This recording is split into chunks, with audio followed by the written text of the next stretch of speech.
हम लक्ष्मी चौधरी यहाँ सब गोटे के प्रणाम करे छी। आई हम एकटा बटगबनी गावा जा रहल छी।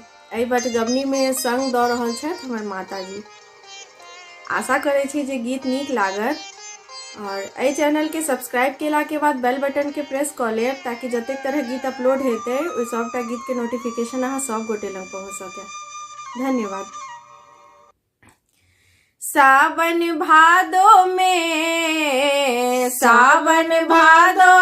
आ भगला छुबैया बंगला।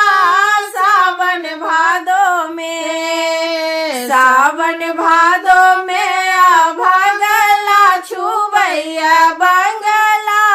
सावन भादो में 10 रुपैया पिया के कमैया।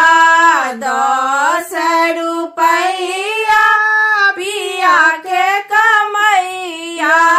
नकलस गढ़ायब की छड़ायब बंगला।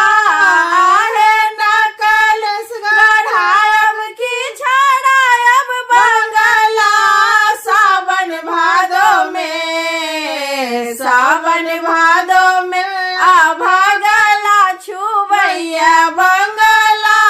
सावन भादो में आ भगला छुबैया बंगला। सावन भादो में घरही में छथिन सासु मैया। घरही में छथिन सासु मैया। डॉक्टर देखायब की छड़ायब बंगला। आहे डॉक्टर देखायब की छड़ायब बंगला। सावन भादो में आ भगला छुबैया बंगला। सावन भादो में आ भगला छुबैया बंगला। सावन भादो में पिया के बहिन मोरा एकर ननदिया।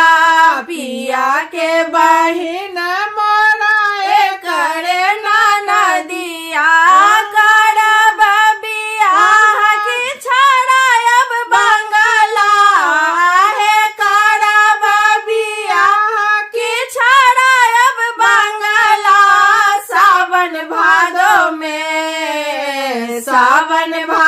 में आ भगला छुबैया बंगला।